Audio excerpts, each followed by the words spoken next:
ॐ शन्नो मित्रः शं वरुणः शन्नो भवत्वर्यमा शन्न इन्द्रो बृहस्पतिः शन्नो विष्णुरुक्रमः नमो ब्रह्मणे नमस्ते वायो त्वमेव प्रत्यक्षं ब्रह्मासि त्वामेव प्रत्यक्षं ब्रह्म वदिष्यामि ऋतं वदिष्यामि सत्यं वदिष्यामि तन्मामवतु तद्वक्तारमवतु अवतु माम् अवतु वक्तारम् ओम शांति शांति शांति हरि ओम श्री गुरुभ्यो नमः हरि ओम। माइक एक वॉल्यूम हाई, माइक वाला भाई एक पॉइंट વધારો। अष्टावक्र गीता प्रकरण 2 मंत्र 9।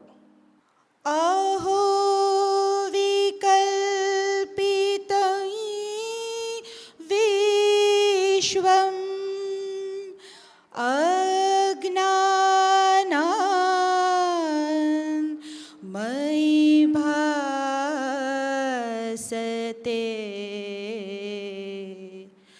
रूप्यं शुक्तौ फणिरज्जौ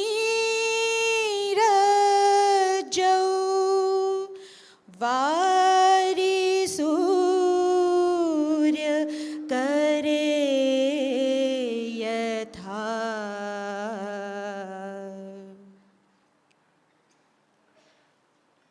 अरे आश्चर्य है जनकजी आश्चर्य द्वारा પોતાની અનુભૂતિની અભિવ્યક્તિ કરે।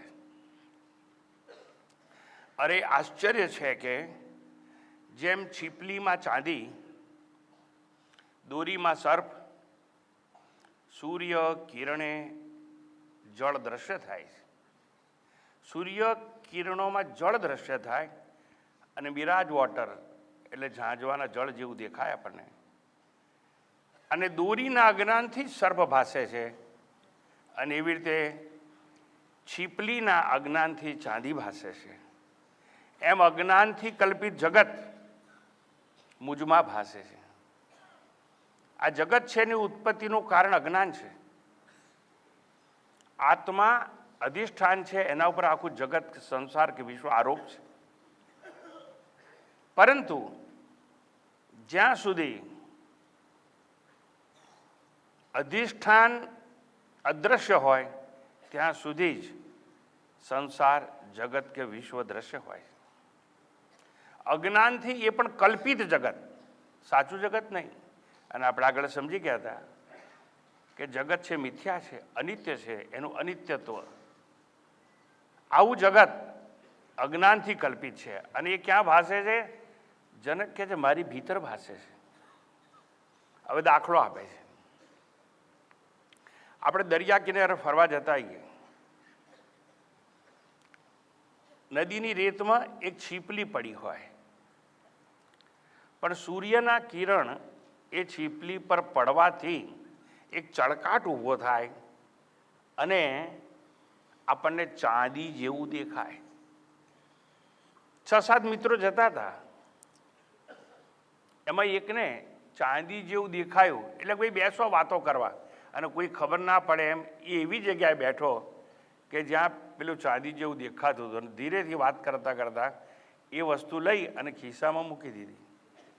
પછી આગળ ફરવા ચાલ્યા। પછી કહું ઉભા હું આવું છું ભાઈ, ફ્રી થઈને આવું છું એમ કરીને ક્યાં ગયો, અને એ ત્યાં યુરિનલમાં મૂતળીમાં જઈ અને એકલો હતો, કોઈ નહોતું એટલે ખિસ્સામાં હાથ નાખ્યો। હાથ નાખતાની સાથે જોયું અરે ચાંદી નથી, આ તો છીપલી છે। પણ જેવું છીપલીનું જ્ઞાન થયું એવી જ એ છીપલી હાથમાંથી સરકી પડી. ત્યાગ કરવો ના પડ્યો. ત્યાગ ઘટે છે જ્ઞાન થાય ત્યારે. છીપલીનું જ્ઞાન થતાં ચાંદી જેવી વસ્તુ જે દેખાતી હાથમાંથી સરી પડી, આપોઆપ ત્યાગ થઈ ગયો.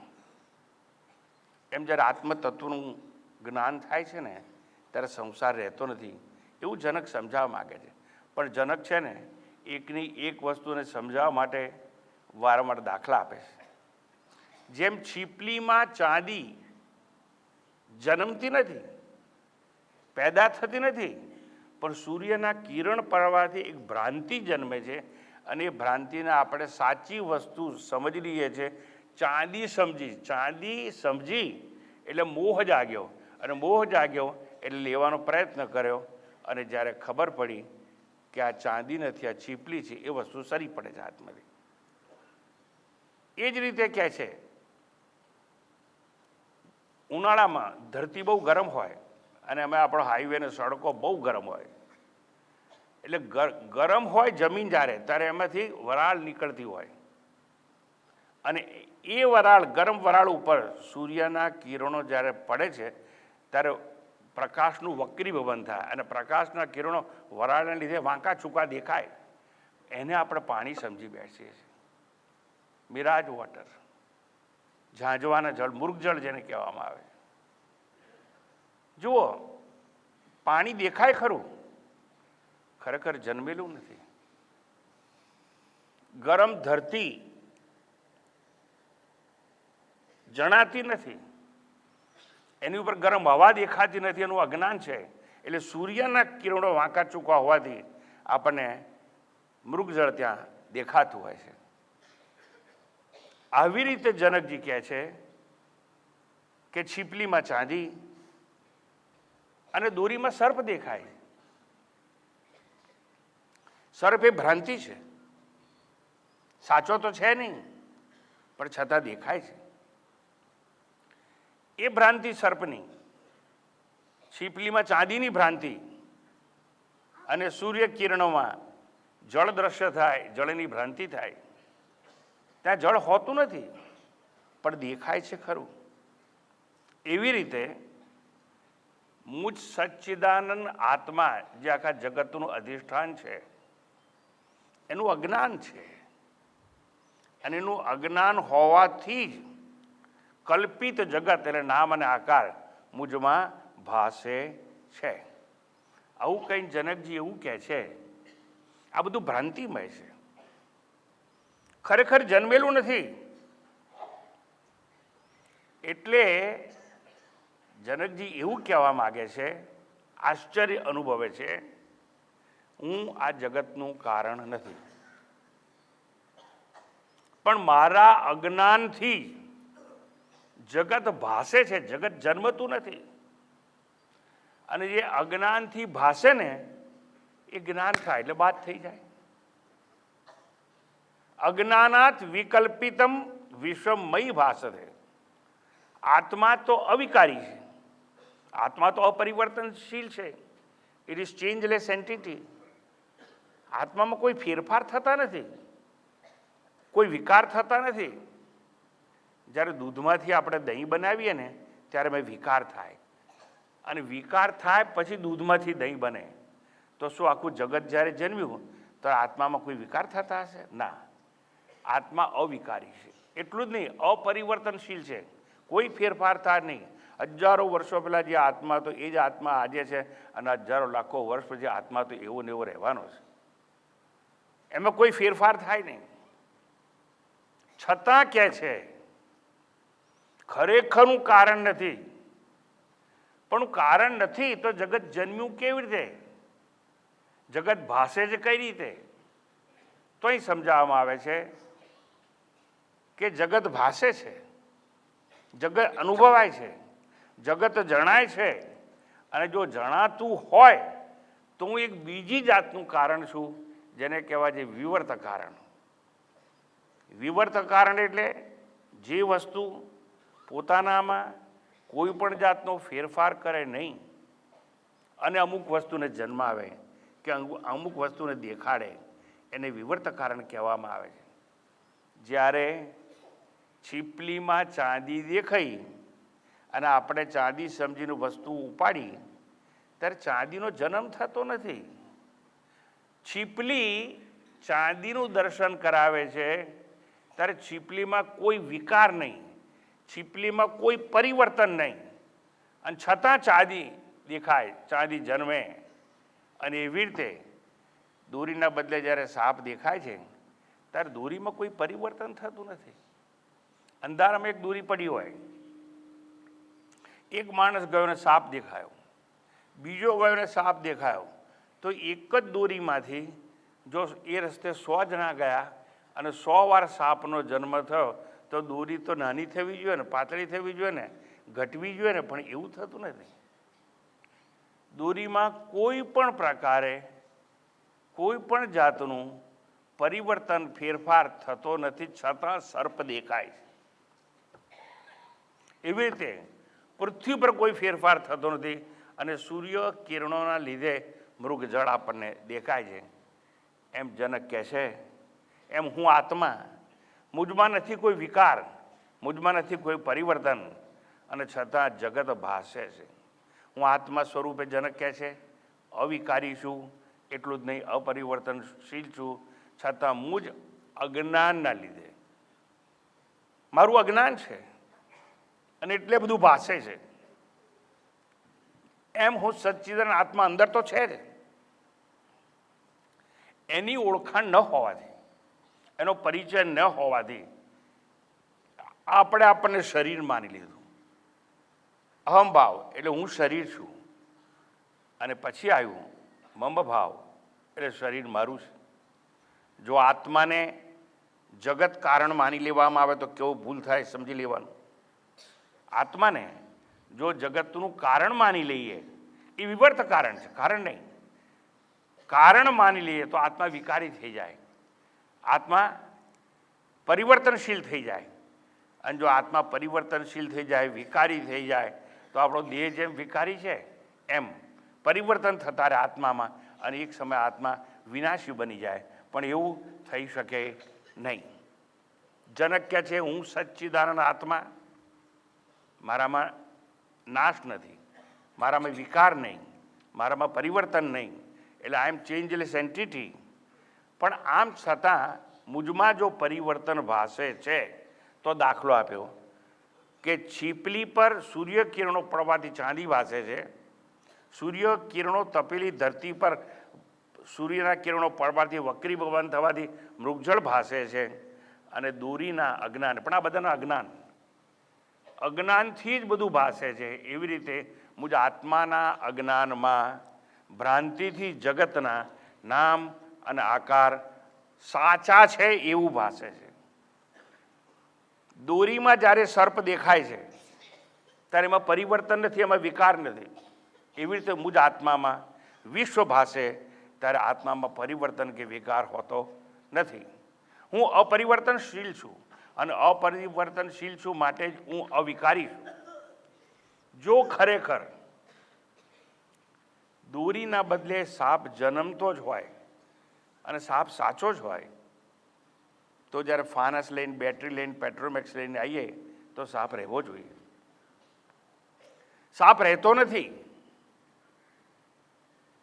કારણ કે એ આરોપ છે. રહેતો નથી કારણ કે સાપ છે ને સત્ય નથી, ત્રણે કાળે રહે નહીં. અજવાળામાં પણ સાપ હોય તો એને સત્ય કહેવાય, પણ દોરીના અજ્ઞાનને લીધે સાપ જન્મેલો હોય,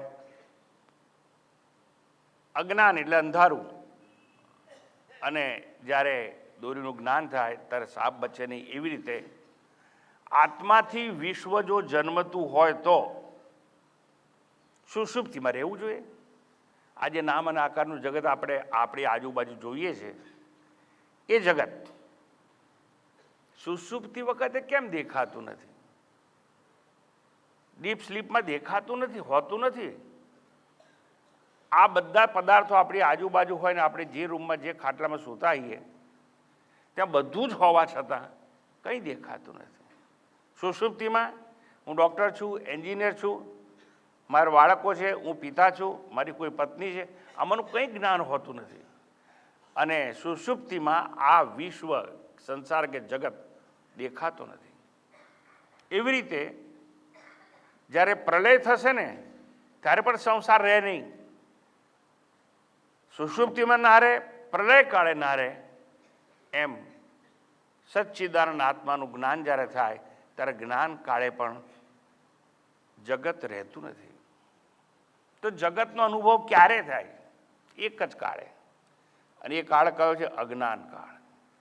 આત્માના અજ્ઞાનથી જ સ્થૂળ શરીર, સૂક્ષ્મ શરીર આ બધું જન્મે છે. અને જે ભાષે છે એને આપણે સત્ય માની લઈએ છીએ. એટલા માટે જ્ઞાનીઓનો દાવો છે, અજ્ઞાનમ પ્રભવમ સર્વમ જ્ઞાનેન પ્રવિલીયતે. આ બધું અજ્ઞાનમાંથી પેદા થયું છે. આત્માથી જગત જન્મતું નથી, જન્મતું એવું ભાષે છે. મુજ આત્માના અજ્ઞાને જગત જન્મતું ભાષે, જેમ સાપ જન્મતો ભાષે છે. જગતના અજ્ઞાનથી ભાષે છે, અને જગતના દોરીના અજ્ઞાનથી, એટલે આત્માના અજ્ઞાનથી ભાષે છે. આત્માના અજ્ઞાનથી જો જગત ભાસતું હોય તો જગતને દૂર કરવાનો એક જ રસ્તો જ્ઞાન લાવવું પડે. જગત ભાષે છે, દોરીના બદલે સાપ જન્મે છે એવું લાગે તો ખોટો જન્મે છે. અને પ્રકાશ આવે એટલે પાછો એ સાપ દોરીની અંદર જ સમાઈ જાય છે. એટલે સાપનો જન્મ અને લય દોરીની ભીતર થતો હશે, પણ ખોટો લય થાય અને ખોટો જન્મ થાય. એ જ પ્રમાણે આ જગત ખોટું જન્મે છે અને જ્ઞાન થાય ત્યારે ખોટો એનો લય થઈ જતો હોય છે. આ એક ભ્રાંતિ છે. ભ્રાંતિમય જગતને સાચો જન્મ કેવો? ભ્રાંતિમય જગતનો પ્રલય કેવો? આ જગત તો એવું કહેવાય છે કે ભાઈ સ્વપ્નવત છે. સપનું જાગ્રત અવસ્થામાં હોતું નથી. સપનું સુષુપ્તિમાં રહેતું નથી. એક જ કાળે જ્યારે મને મારા આત્માનું અજ્ઞાન છે ત્યારે આ સ્વપ્ન જગત પેદા થાય છે.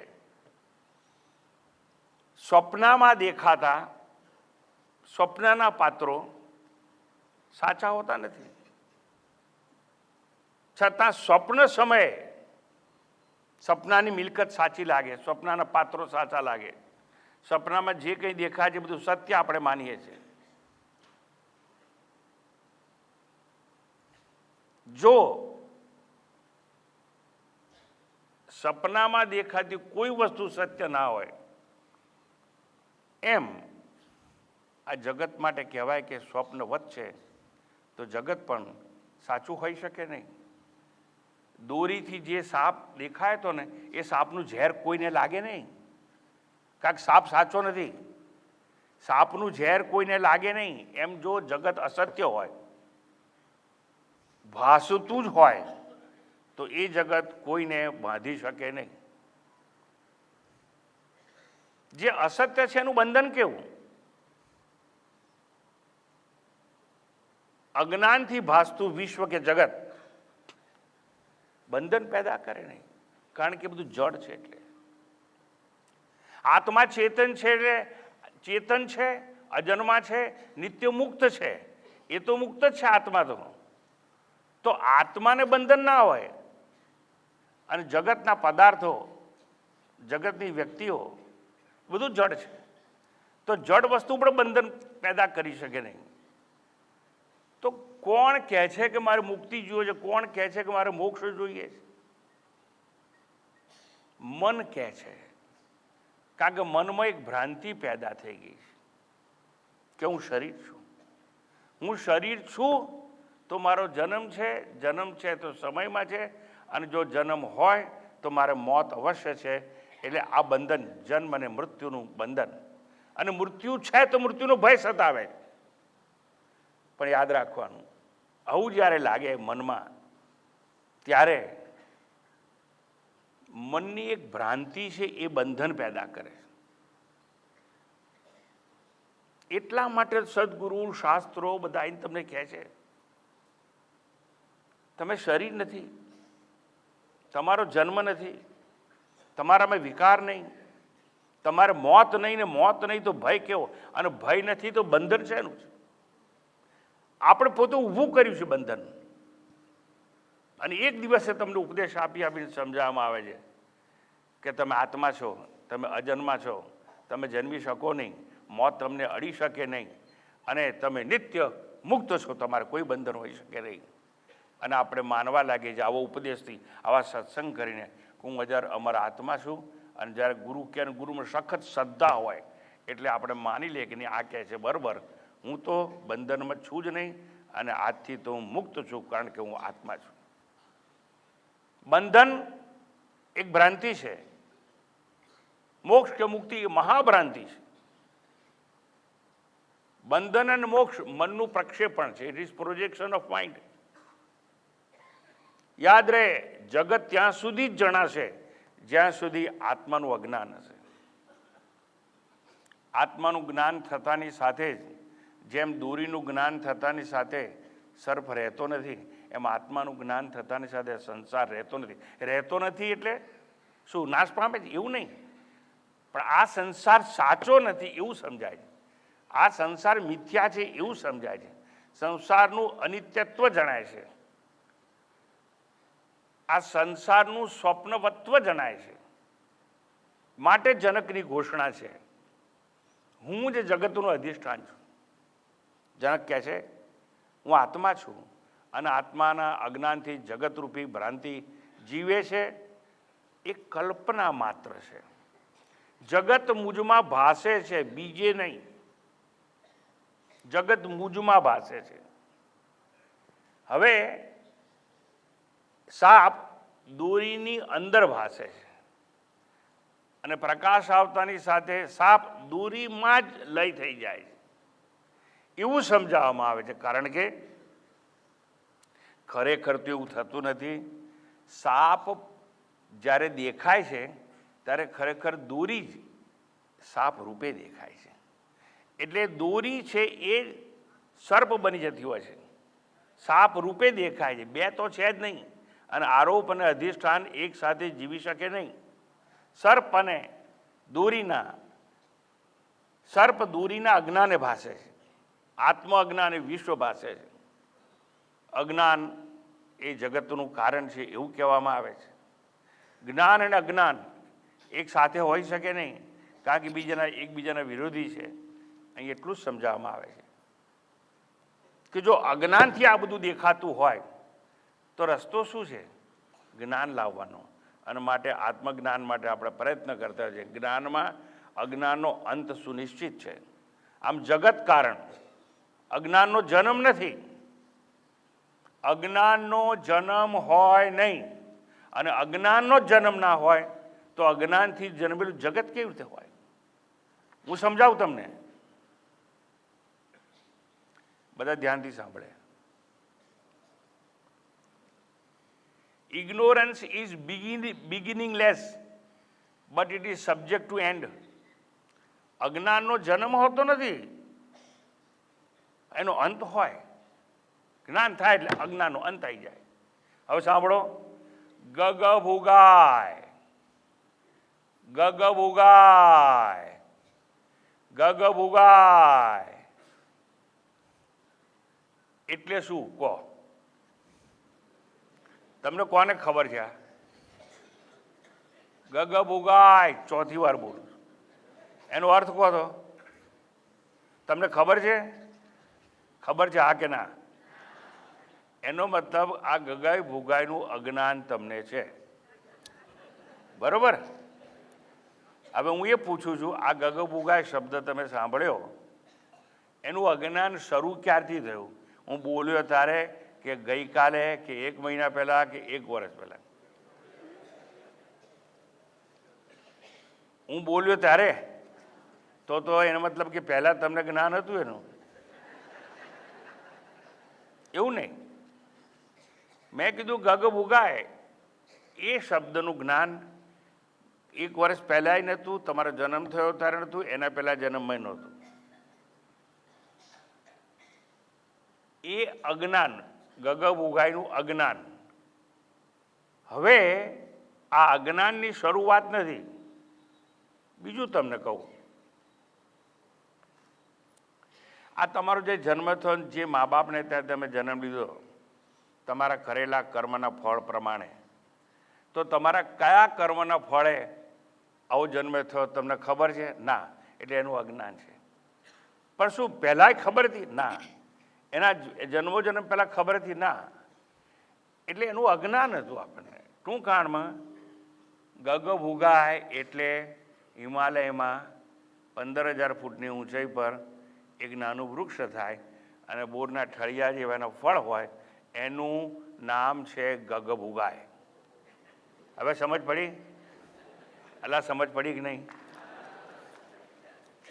હવે જો સમજ પડી ગઈ હોય કે ગગબ ઉગાય એટલે હિમાલયમાં થતું એક ફળ, એ જ્ઞાન થઈ ગયું ને, એટલે અજ્ઞાનનો નાશ થઈ ગયો. સમજાયું? એટલે એવું કહેવાય અજ્ઞાન છે એની શરૂઆત ક્યારે થઈ ખબર નથી, પણ અજ્ઞાન છે જ્ઞાન થતાં એનો ભાત થાય ખરો.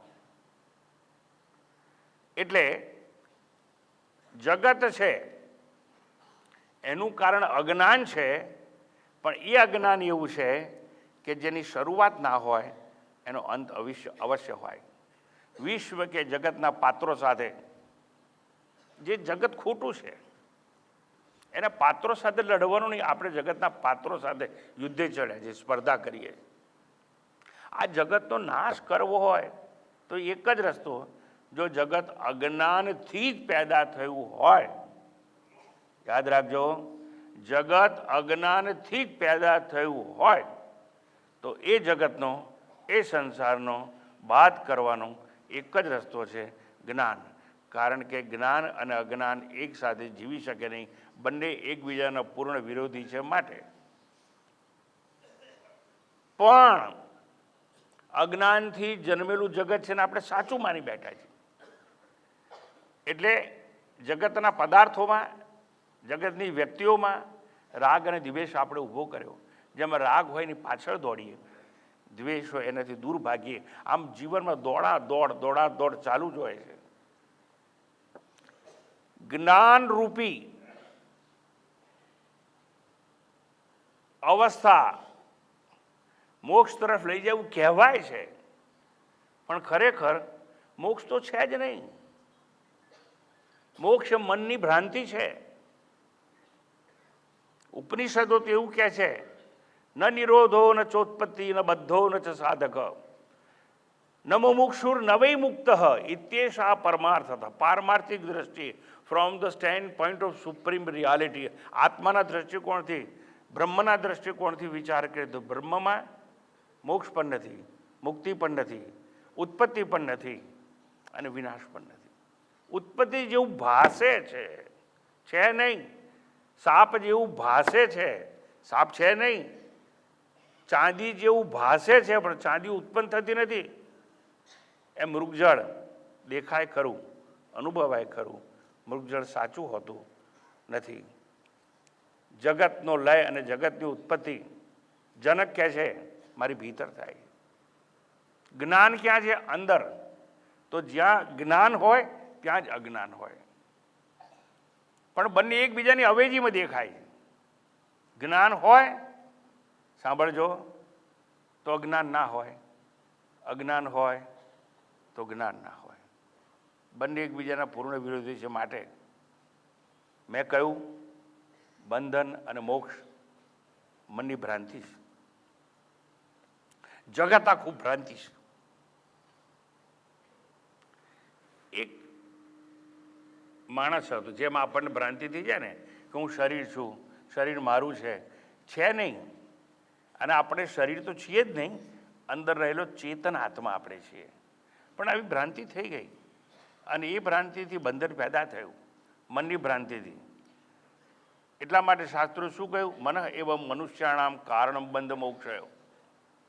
હવે આ ભ્રાંતિ એટલે શું? મનોવિજ્ઞાનમાં જાત જાતનો રોગ થતા હોય છે, ભ્રાંતિ વિભ્રાંતિ થઈ જાય, હેલ્યુસિનેશન એન્ડ ડિલ્યુઝન. એક માણસ હતો, કંઈક એના મગજમાં એવો ભ્રમ પેસી ગયો કે હું ચોખાનો દાણો છું. હવે આવું થઈ ગયું. બધા બહુ ડૉક્ટરોને બતાવ્યું, પછી કે કોઈ ભાઈ સકાયટ્રિસ્ટ કે મનોવૈજ્ઞાનિકને બતાવો. પછી લઈ ગયા, એને બેસાડ્યો, અને જ્યારે જ્યારે એને ચોખાનો દાણો છે એવું ભ્રાંતિથી જ્યારે બજારમાં નીકળે અને જો કોઈ પંખી દેખાય, જો મરઘી દેખાય તો દોડમ દોડ કરે. અલા, તું ચોખાનો દાણો નથી એમ મનોવૈજ્ઞાનિકે સમજાયું. તું તો માણસ છે, તું ચોખાનો દાણો હોઈ શકે નહીં. સિટિંગ આપી, વાતચીતો કરી અને બહુ વાર એને સમજાવવામાં આવ્યું કે તું ચોખાનો દાણો નથી, તું તો માણસ છે. સમજી ગયો. પછી એકવાર એ ઝૂમાં ગયો અને ત્યાંથી કુક એક મરઘી બોલી અને દોડમ દોડ કરવા માંડ્યો. એટલે પેલા લોકો એને કહ્યું કે ભાઈ તને આટલું સમજાય તો તું માણસ છે, તું ચોખાનો દાણો નથી. તો કે મને તો ખબર છે કે હું માણસ છું, પણ મરઘીને શું ખબર કે હું માણસ છું?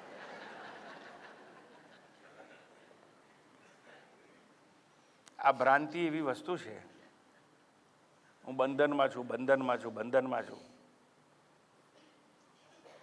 જ્યાં સુધી દેહ ભાવ માંથી મુક્તિ નહીં મળે, આ નશ્વર જગતને આપણે સાચું માનતા રહીશું, ત્યાં સુધી શરીર મૃત્યુનો ભય સતાવતો જ રહેશે અને જગતના મિથ્યા પદાર્થો તરફ આપણે દોડાદોડ કરતા જ રહીશું અને સત્ય કદી સમજાશે નહીં.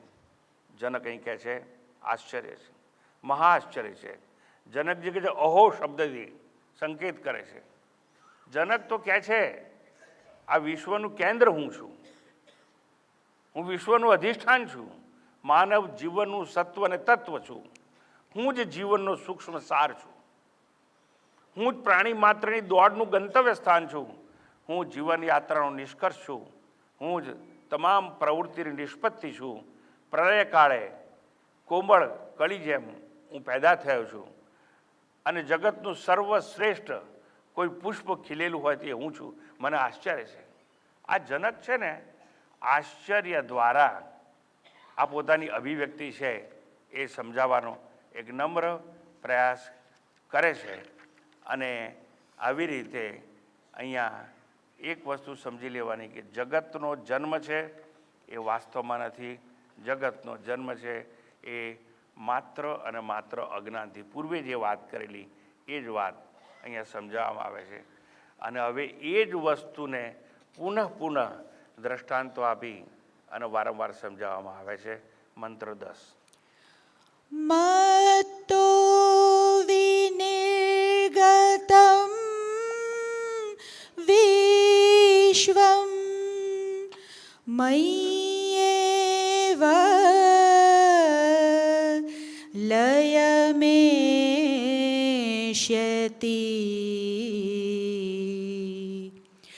મૃદિ કુંભો જલે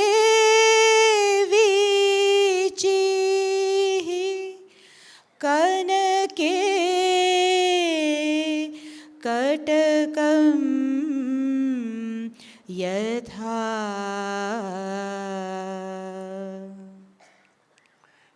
કુંભ, જેમ ઘડો માટીમાં. જો તમને લાગશે કે એકની એક વાત, પણ આપણે પૂર્વે વાત થઈ ગઈ, બુદ્ધિ જો બુઠ્ઠી થઈ ગઈ તેને ધાધાર કરવાની, અને માટે એકની એક વાત પુનઃ પુનઃ આપણને સમજવામાં આવે છે. માત્ર દ્રષ્ટાંતો જુદા છે.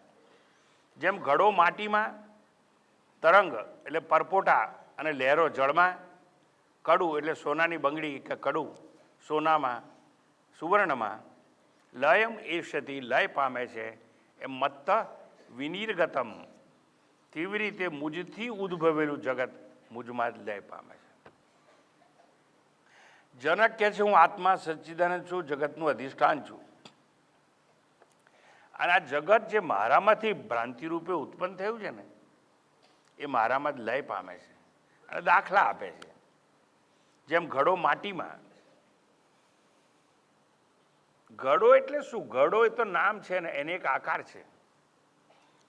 ઘડો ફૂટી જાય તો ઠીકરા બચે, એમાં માટી માટી માટી જ હોય છે.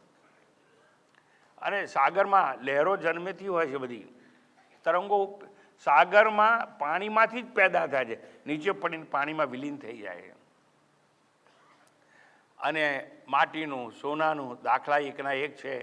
અને સોનાનું બંગડી કે ઘરેણા છે એ સોનામાં લય પામે છે. તમે બધા દાગીના ભેગા કરીને એને ગરમ કરો તો એક રસ સોનું જ થઈ જાય, નામ અને આકાર સમાપ્ત થઈ જાય. પતાસા હોય અને પાણીમાં નાખો એટલે પતાસાના નામ અને આકાર જતા રહે અને સાકરનું પાણી દેખાય આપણને.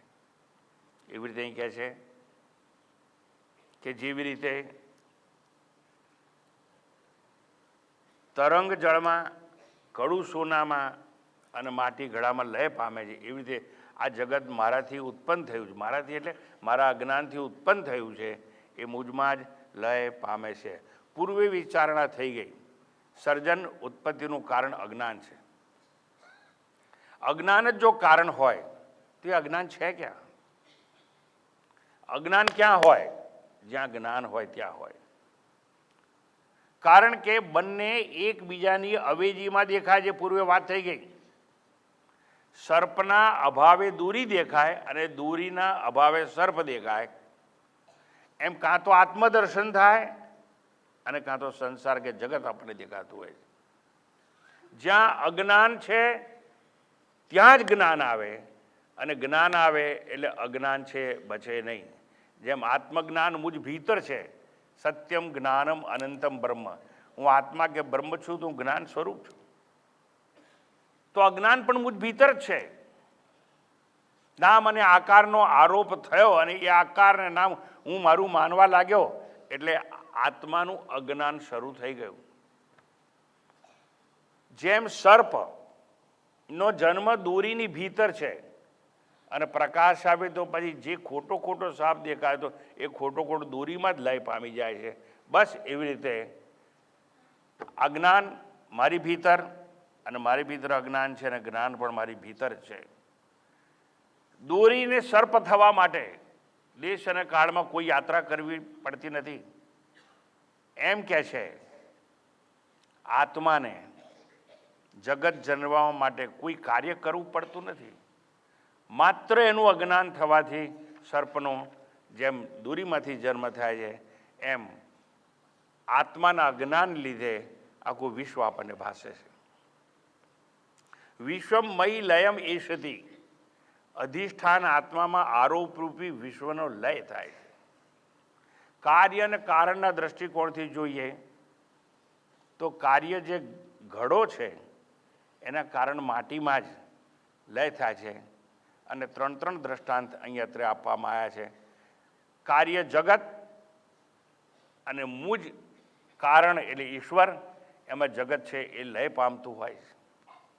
ટૂંકાણમાં આખી વસ્તુનો ઘટસ્ફોટ કરતાં એક જ સામાન્ય વસ્તુ સમજાય છે, અને એ છે કે જગત છે એ જો ભાસતું હોય, જગત જન્મતું હોય તો મારી ભીતરથી, અને એનો લય થતો હોય તો પણ મારી ભીતર થાય છે. નિષ્કર્ષમાં કહે છે જ્યો મૃત્તિકા સે ઘટ બને फिर मृत्तिका में होय लय उठती तथा जल से तरंगे होय फिर जल में विलय कंकण कटक बनते कनक से लय कनक में हो यथा मुझ निकल कर विश्वय मुझ में ही लय होता तथा. जगत माराમાંથી નીકળે છે, મારામાં લય પામે છે. ત્યારબાદ મંત્ર 11. अहो अहं नमो मह्यं विनाशो यस्य नास्ति मे ब्रह्मादि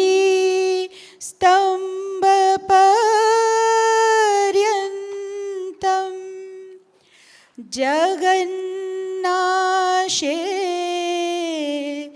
પીતિષ્ઠતઃ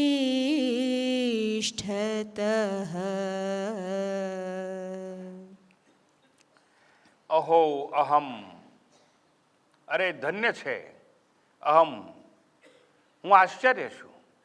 બ્રહ્માદિ સ્તંભ પર્યંતમ, બ્રહ્માજીથી માંડી અને તૃણ સુધીના, ત્રણખલાથી માંડી અને બ્રહ્માજી જેને ક્રિએટર કહેવામાં કે બ્રહ્માજી આખી સૃષ્ટિની રચના કરી, ત્રણખલાથી માંડીને બ્રહ્માજી સુધીના જગતનો નાશ થાય છતાં જે બચે છે, એટલે કહે છે જગન્નાશે અપી તિષ્ઠત, જે બચે છે યશ મે, તેવા મારો વિનાશ થતો નથી.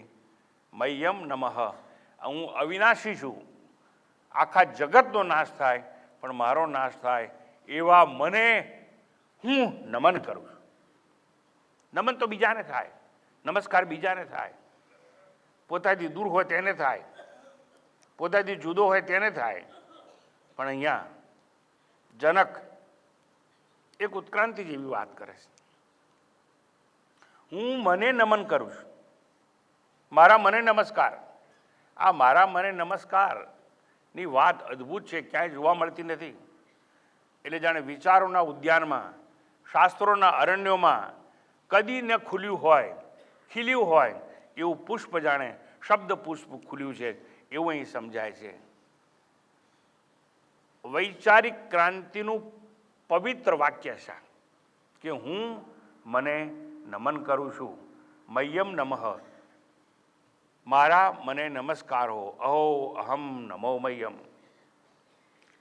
જનકજીની અપરોક્ષાનુભૂતિનો આશ્ચર્યજનક ઉદ્ગાર છે. સંપૂર્ણ વિશ્વનો નાશ થાય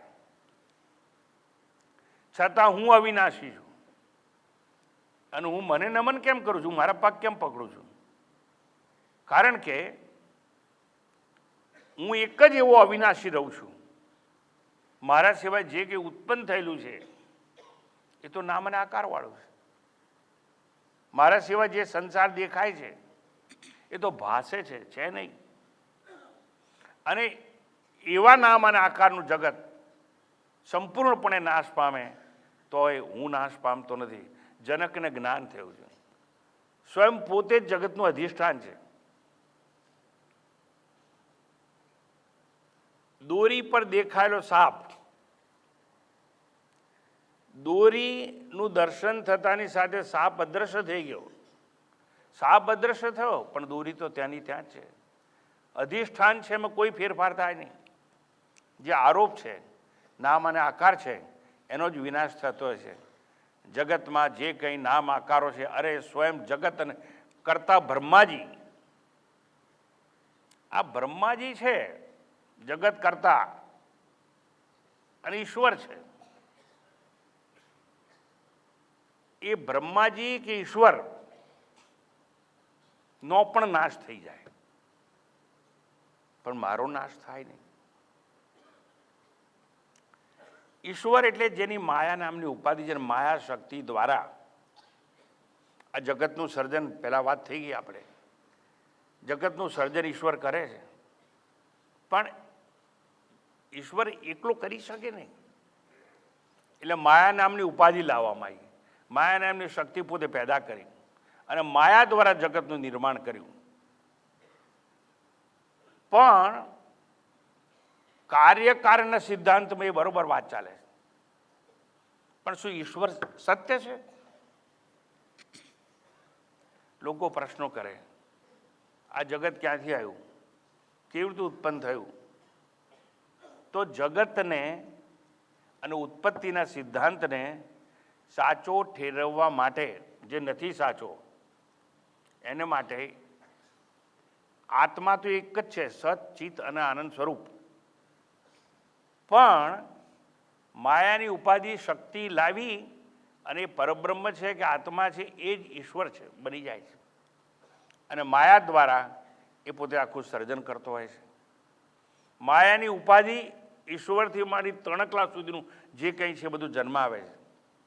મુજ આત્મા ઉપર તો બધું કલ્પિત છે કે છે. અજ્ઞાનમાં સર્વ જીવિત થાય છે.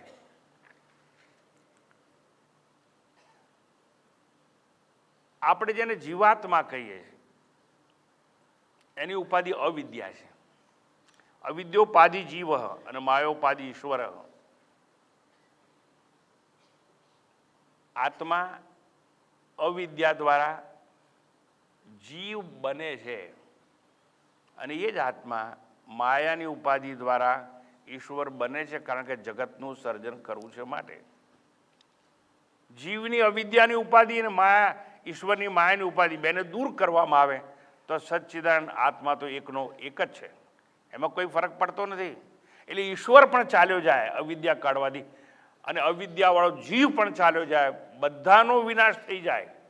પણ જનક કહે છે મારો વિનાશ શક્ય નથી, માટે હું મને નમન કરું છું. તૃણથી સર્જનહાર બ્રહ્માજી સુધી જે કંઈ જન્મેલું છે એ બધાનો નાશ છે, બધાને આદિ અને ઉત્પત્તિ છે, અને જેને આદિ ઉત્પત્તિ જગત જન્મેલું છે એનો અંત છે. જીવ જો આવ્યો છે અનેક યુગમાં ભટકતો ભટકતો તે નાશવાન છે. જ્ઞાન થતાની સાથે ઈશ્વર કે બ્રહ્માજી પણ સોપાધિક છે, માયાની ઉપાધિ વાળો છે. ઈશ્વર માયોપાધિ વાળો હોવાથી અને જીવ છે અવિદ્યાની ઉપાધિ વાળો હોવાથી બંનેની ઉપાધિને નિર્મૂળ કરવામાં આવે તો તત્વ તો એકનું એક છે. અહીંયા અહો અહમ નમો મહ્યમ એટલે હું નિરુપાધિક આત્મા, હું અવશેષ રહું છું. આખા જગતનો નાશ થાય તો પણ મારો વિનાશ થતો નથી, અને એટલા માટે હું મને નમન કરું છું. આ વિનાશો યશ્ય નાસ્તિ મેં, હું નિરુપાધિક આત્મા છું, ઉપાધિ વગરનો છું. જનક પોતાને અસંગ આત્મા રૂપે જાહેર કરે, ન્યાય તોડી, અને જનક જાણે પોતાનો જ ફેંસલો આપતો હોય એમ કહે છે. હું આશ્ચર્ય આજે અનુભવું છું કે હું અવિનાશી છું, છતાં મેં મને જ વિનાશી નાશવાન દેહ વાળો માન્યો. હું વિનાશી દેહ રૂપે જીવ્યો. મેં જગતના વિનાશી નાશવાન પદાર્થોને સત્ય માનીને મારા માન્યા. મેં ભેગા કર્યા બધા પદાર્થો, જે કંઈ મેં ભેગું કર્યું એ નાશવાન હતું. જો સર્વ કંઈ વિનાશી છે તો હું જ એક અવિનાશી છું. વિનાશી જગતનું નામ ફગાવી દો, મારો આકાર ફગાવી દો, મારી રાજાની ઉપાધિ બાળી દો. જનક કહે છે સ્વયં અજ્ઞાની તરીકે હું ગુનેગાર છું.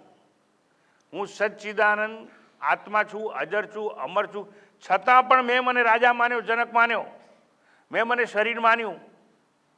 એટલે જનક જાણે પોતાની સાથે દલીલ કરતો હોય, અને દલીલ કરતા કહે છે જલાવી દો જનક રાજાની ઉપાધિને, ચડાવી દો ફાંસીએ કોને, જનકના દેહને.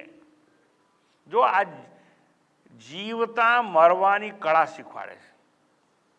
સળગાવી દો રાજસિંહાસન, ભસ્મ કરો વિદેહી નગરીને, દાટી દો મિથિલા શહેરને, રાજ્યની સરહદો મિટાવી દો, મહેલ મિનારા કોટ છે એને ખંડેર કરો, છતાં જે બચી જશે, જે અવશેષ રહેશે એ હું જ છું.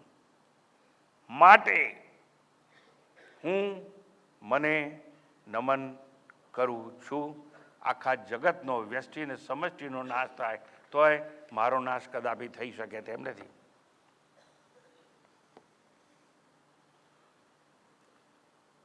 મેં સર્વનાશ જોયો. હું સર્વનાશનો અવિનાશી અમર સાક્ષી છું. જેટલા જેટલા નામ અને આકારનો નાશ થયો એનો હું સાક્ષી છું. મને આજે સમજાયું કે મુજ આત્મા ઉપર આ જગતની ઉત્પત્તિ, સ્થિતિ અને લય, જીવ, જગત ને ઈશ્વર ત્રણ જ વસ્તુ છે. આપણે બધા જીવાત્મા છે, અને જો જીવાત્મા હઈએ તો જીવાત્માની કર્મભૂમિ એટલે જગત હોય, અને જો જીવ અને જગત હોય તેનો બનાવનાર કોઈ હોવો જોઈએ, નામ ઈશ્વર છે. જગતમાં ત્રણ જ વસ્તુ છે, જીવ, જગત અને ઈશ્વર. પણ એ જનક કહે છે આ જીવ, જગત ને ઈશ્વર મુજ આત્મારૂપી અધિષ્ઠાન પર આરોપ છે. જીવ, જગત અને ઈશ્વર મુજ આત્મારૂપી અધિષ્ઠાન પર સંતા કુકડી રમ્યા કરે. મુજ આત્મા પર જીવ જગત ઈશ્વર આદિ અને ઉત્પત્તિ થઈ અને લય પામે છે. દ્રશ્યાદ્રશ્યની ભાવા ભાવની રમત રમે છે. હું અધિષ્ઠાન આત્મા સર્વવ્યાપ્ત છું, આકાશ જેમ છું, અસીમ છું. હું ક્યાંય જઈ શકું નહીં, કારણ કે હું ત્યાં જઈ શકું કે જ્યાં હું ન હોઉં. હું તો બધે છું, સર્વવ્યાપ્ત છું. મારે ક્યાંય કેવું જવું અને ક્યાંયથી આવવું નથી. મારો ક્યાંય અભાવ તો મારો નાશ કેવો? હું બધે જ છું. એક સ્થળે હોઉં તો મારો નાશ થાય. એક સ્થળે હોઉં એટલે હું સાકાર હોઉં તો એક સ્થળે હોઉં, અને એક સ્થળે હોઉં તો સ્થળનું બંધન હોય. અને જે સાકાર હોય જન્મ હોય એટલે દેશ અને કાળમાં કહેવાય. અહીં કહે છે હું તો આકાશ જેમ અસીમ છું. જનક કહે છે સદાકાળ રહેનાર છું, અને માટે હું આજે એલાન કરું છું અહો અહમ નમો મય્યમ. કારણ કે હું આકાશ જેમ છું, મારે ક્યાંય જવાની આવશ્યકતા છે નહીં. હું સર્વનો સાક્ષી છું, સર્વનો દ્રષ્ટા છું. હું સર્વનો સાક્ષી છું ને સર્વનો દ્રષ્ટા છું. અને સર્વનો સાક્ષી હોવાથી જેટલું જેટલું નાશવાન છે એ વિનાશનો પણ હું સાક્ષી. હું વિનાશનો સાક્ષી છું, માટે મારો વિનાશ નથી. જેમ ક્રિકેટની રમતમાં અમ્પાયર હંમેશા નોટ આઉટ હોય, કારણ કે અમ્પાયર રમત રમતો નથી, અમ્પાયર ફિલ્ડિંગ ભરતો નથી, અમ્પાયર બોલિંગ કરતો નથી. અમ્પાયર ના હોય તો રમત રમાય નહીં. પણ અમ્પાયર રમતો નથી, નોટ આઉટ છે. નોટ આઉટ એટલે અવિનાશી છે અમ્પાયર. એમ જે સાક્ષી છે સર્જન અને વિસર્જનની રમતમાં, અજ્ઞાને સર્જન થાય અને જ્ઞાને વિસર્જન થાય, એવી રમતનો હું અમ્પાયર છું. વન્સ અગેન, અજ્ઞાનથી સર્જન થાય અને જ્ઞાનથી વિસર્જન થઈ જાય, જેનું સર્જન થયું છે એનું, એ રમતનો હું સાક્ષી છું. અને માટે જનક કહે છે હું જાણું છું હું સતચિદ આનંદ સ્વરૂપ આત્મા છું. હું જાણું છું કે નિરુપાધિક છું. જીવની અવિદ્યા ઉપાધિ મારી નહીં, ઈશ્વરની માયા નામની ઉપાધિ મારી નહીં. ઉપાધિ એટલે શું? તમે કહો છો હું ડૉક્ટર છું, એન્જિનિયર છું, વકીલ છું, એ તમારી ઉપાધિ કહેવાય. હું પિતા છું, પત્ની છું, તમારી ઉપાધિ કહેવાય. તો અહીંયા કહે છે, જનક કહે છે હું આત્મા છું એટલે મારે કોઈ ઉપાધિ નથી. જેને જેને ઉપાધિ હોય એને નિર્મૂળ થઈ જાય ઉપાધિ, ત્યારે સત્ય સમજાય. એવું કહેવાય છે કે જે બ્રહ્મને જાણે એ પોતે બ્રહ્મ થઈ જાય છે. બ્રહ્મ વિદાપનોતિ પરમ. બ્રહ્મવિદ હોય એ બ્રહ્મ જ થઈ જાય. જ્ઞાન એટલે શું? મારે મને જાણવું, અને જ્યારે હું મને જાણું છું ત્યારે હું એ જ થઈ જાઉં છું. જગતમાં એવું કોઈ જ્ઞાન નથી કે જેને જાણવાથી તમે એ થઈ જાઓ. ઝાડને જાણવાથી, પર્વતને જાણવાથી, સૂર્યને જાણવાથી આપણે થતા નથી. પરંતુ આત્માને જાણો, બ્રહ્મને જાણો તો આપણે બ્રહ્મ થઈ જઈએ. કારણ કે જ્ઞાનથી અજ્ઞાન દૂર થઈ જાય. અને હું તો દેશ અને કાળથી પર છું, free from time and space. તો દેશ કે કાળમાં મારો જન્મ થાય નહીં, અને મારો જન્મ થાય નહીં એટલે હું અજન્મા છું, અવિનાશી છું, આત્મા છું, સત છું, ચિત્ત છું, આનંદ છું. અને એટલા માટે બ્રહ્મ માટે કહેવાયું સત્યમ જ્ઞાનમ અનંતમ બ્રહ્મ. અનંતમ એટલે જેનો અંત ના આવે તે. જે સાકાર હોય, જે જન્મેલું હોય, એની શરૂઆત હોય ને એનો અંત હોય. હું અનંત છું, કારણ કે કાળમાં હું જન્મ્યો નથી, કોઈ સ્થળે મારો જન્મ નથી. હું દેશકાળથી મુક્ત છું, અને દેશકાળથી મુક્ત છું તો અંત વિહીનો એટલે હું અનંત છું. સત છું એટલે ત્રણે કાળે છું. જ્ઞાન સ્વરૂપ છું એટલે હું જડ નથી. આવા બ્રહ્મને જે કોઈ જાણે એ પોતે બ્રહ્મ સ્વરૂપ થઈ જાય છે. જનક કહે છે હું બ્રહ્મ છું, માટે મારો વિનાશ નથી, મને વિનાશનો ભય નથી, હું સંહારનો સાક્ષી છું. અને એટલા માટે આવો હું મને નમન કરું છું. અહો અહમ નમો મહ્યમ. જનકના શબ્દો છે. અહો એટલે આશ્ચર્ય અનુભૂતિ પ્રગટ કરે.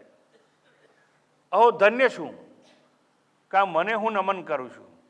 ભલે નમસ્કારમાં હાથ મારા હોય, જડ દેહના હાથ હોય, નમેલું મસ્તક મારું હોય, છતાં નમનની પ્રેરણા છે ને એ જડ મન કે દેહની નથી, એ તો પરમાત્માની પ્રેરણાથી હું આવું કહી શકું છું.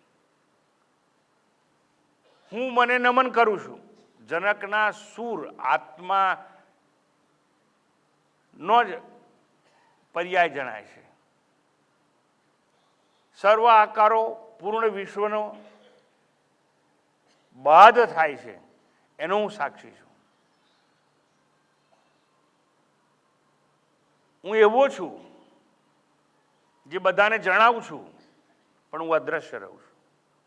જેમ વીજળી શક્તિ, વીજળી દ્વારા આ બધું જણાય છે આપણને, પણ વીજળી પોતે અદ્રશ્ય રહે છે.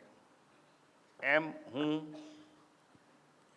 ચૈતન્ય સ્વરૂપ આત્મા બધાને જણાવું છું, પણ હું અદ્રશ્ય રહું છું. હું દેખાતો નથી.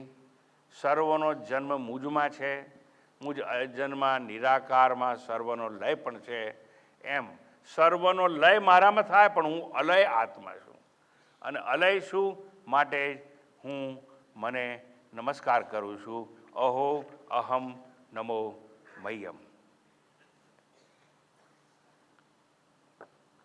જનકજી શરીર ઝુકાવી અને નમન કરતા નથી, અહંકારને ઝુકાવી દે છે. અને અહંકારને ઝુકાવી દે તો વ્યક્તિ ના હોય, અને જો વ્યક્તિ ના હોય તો વ્યષ્ટિ ના હોય. અને જો વ્યષ્ટિ કે વ્યક્તિ જ નથી તો સમષ્ટિ જગત ક્યાં? કાર્ય જગત જ નથી તો એનું કારણ કેવું? જગત મિથ્યા છે, જગત સ્વપ્નવત છે એવું સમજાઈ જાય તો જગતનો બનાવનાર ના હોય. પણ જ્યાં સુધી જગત સત્ય છે એવું સમજાશે ત્યાં સુધી એનો બનાવનાર સત્ય છે એવું સમજાવવાનું. પણ અહીં તો કહે છે હું અહંકાર ઝુકાઈ દઉં છું મારો. શરીરાભિમાની, આ શરીર મારું છે કે હું શરીર છું એ બધું ઝુકાઈ અને વાત કરું છું કે મારા મને નમનો. ત્યાં વ્યક્તિ તરીકે હું નથી, વ્યક્તિ તરીકે હું નથી, તો સમષ્ટિ અને વિરાટ કાં? જગત મિથ્યા હોય તો ઈશ્વર હોઈ શકે નહીં. અને જો ઈશ્વર નથી તો જીવાત્મા હોય. ઈશ્વરે સર્જન ના કર્યું હોય જો, અને આ બધું મિથ્યા હોય તો જીવ પણ મિથ્યા થયો. જીવ ખરેખર અસ્તિત્વમાં નથી, એ તો આત્મા પોતે જ શરીર સાથે તાદાત્મ્ય કરે છે. આ શરીર મારું છે એવું માનતાની સાથે જીવનો જન્મ થાય. આમ જીવ જ નથી, જે અવિદ્યાથી જણાય છે તે માયા નામની શક્તિ જ, માયા એટલે યામાં જે નથી તે માયા જ નથી. સાંભળજો બરાબર. તો માયા શક્તિવાળો ઈશ્વર પણ નથી. અને જો ઈશ્વર નથી તો સંસાર મિથ્યા છે, સંસાર પણ નથી. એ બધું સત્ય નથી, સત્ય ભાષે જરૂર છે. દ્વૈત દર્શન ભેદ ભાગલા એ તો અહંકારે ઊભા કર્યા છે. જો હું દેહ છું તો જ નામ આકારની ઉપાધિ સત્ય છે. આવી રીતે જનક વારંવાર એકની એક વાત કરે છે, અહો અહમ નમો મહ્યમ, અહો અહમ નમો મહ્યમ. અહંકાર ઝૂકી જાય, વ્યક્તિ વિરાટ ગુમનામ થાય, અવિદ્યાની ઉપાધિ એટલે જીવની ઉપાધિ ચાલી જાય, તો જીવ પણ ના હોય, ઈશ્વર પણ ના હોય, હોય માત્ર એનો સાક્ષી. અને એનો સાક્ષી હું છું, આત્મા છું, અધિષ્ઠાન છું. મારા સ્વરૂપમાં જીવ નથી, મારામાં ઈશ્વર પણ નથી. માટે એવા મને હું નમન કરું છું. અહો અહમ નમો મહ્યમ. આ જનકની જાહેરાત અદ્ભુત છે, ગજબ છે. આખા જગતનો નાશ થાય તોય મારો નાશ થતો નથી. ઉત્પત્તિ સ્થિતિ પ્રલયનો હું સાક્ષી છું. હું ચંદ્રોદય સૂર્યોદય, અસ્થિ ભરતી ઓટ, જીવનો, દેહનો, ઇન્દ્રિયોનો, પ્રાણના ઉત્ક્રમણનો અને પ્રાણના સંક્રમણનો પણ સાક્ષી છું. સાક્ષી જ એક એવો હોય, સર્વનો નાશ થાય છતાં જે બધાનો સાક્ષી છે એનો નાશ થઈ શકે નહીં. આશ્ચર્ય વ્યક્ત કરે અને એની આશ્ચર્ય અનુભૂતિ છે. જનક કહે છે, અનેકમાં તો હું એક છું, અંતવાનમાં હું અનંત છું, સૌ જન્મેલામાં હું અજન્મા છું, તમામ વિનાશી નાશવાનમાં હું અવિનાશી છું. શું હું એક છતાં અનેક પાત્રો મેં ભજવ્યા છે, અનેક પાત્રોમાં અભિનય કર્યો છે, અનેક વ્યક્ત પદાર્થો પ્રાણીઓમાં હું એક જ છું, અવ્યક્ત છું. આત્મા બધામાં છે, એક છે પણ અનેક પાત્રોનો અભિનય કરે. જેમ એક એક્ટર હોય એ ડબલ રોલમાં કામ કરે એ પ્રમાણે અહીંયા જનક કહે છે, હું એવો સચ્ચિદાનંદ આત્મા છું કે જે અનેક પાત્રોમાં અભિનય કરી ચૂકે છે. હું અસંગ છતાં હું અસંગ છું, આત્મા છું, હું કોઈને નડતો નથી છતાં કેટલાય સગાઓનો સ્નેહી બન્યો છું. હું એક છું છતાં અનેક બાળકોનો પિતા બન્યો છું. હું એક છું છતાં અનેક શ્રોતાઓનો વક્તા બન્યો છું. અરે કેટલાય લોકો મરી ગયા ને હું ડાઘુનું પાત્ર ભજવીને સ્મશાને એ લોકોને બાળવા પણ ગયો છું. અનેક દુશ્મનો સાથે યુદ્ધે ચડ્યો છું. અનેકને ક્ષમા આપીને દાનવીર દાતા કહેવાયો છું. અનેક મંદિરોમાં હાથ જોડીને મેં પ્રાર્થના કરી છે. પ્રિયતમા સાથે પ્રિયતમનું પાત્ર ભજવ્યું. અદેહી છતાં કર્તાથી કર્મઠ બન્યો. હું આત્મા નિરાકાર, ઇન્દ્રિયો વગરનો, કર્મેન્દ્રિયો વગરનો છતાં હું કર્તા બન્યો. ક્રિયા કરવામાં સાક્ષી થઈ અકર્તા પણ બન્યો. હું રોગમાં રોગી બન્યો, ભોગમાં ભોગી બન્યો, ધ્યાનમાં ધ્યાની બન્યો, મૌનમાં મૌની બન્યો, સંસારી થઈને વિસ્તર્યો. અરે આશ્ચર્ય છે, હું અરૂપી એક છું, અભેદ છું, છતાં અનેક રંગોને ધારણ કરી, વસ્ત્રોને ધારણ કરી હું રંગી બન્યો. અનેકને સંગી બનાવ્યા, અનેકને મારા સગા બનાવ્યા. અહો આશ્ચર્ય છે, અહો આશ્ચર્યમ. અનેક પાત્રોમાં અભિનય છતાં કોઈ પાત્રનું અડું નહીં, કોઈ પાત્રને હું નડું નહીં. એવો અસંગી, અનંગી, અરંગી, અભંગી હું એક અવિનાશી છું. આખા જગતનો વિનાશ થાય તોય મારો વિનાશ થઈ શકે તેમ નથી. होवे प्रलय इस विश्व का, मुझको न कुछ भी त्रास है, ब्रह्मादि सबका नाश हो, मेरा न होता नाश है. मैं सत्य हूँ, मैं ज्ञान हूँ, मैं ब्रह्मदेव अनंत हूँ, कैसे भला हो भय मुझे, निर्भय સદા નિશ્ચિંત હું. એન્ડ ધેરફોર, એટલા માટે નિર્ભય નિશ્ચિંત મારું સ્વરૂપ છે, માટે હું મને નમન કરું છું. અહો અહમ નમો મહ્યમ.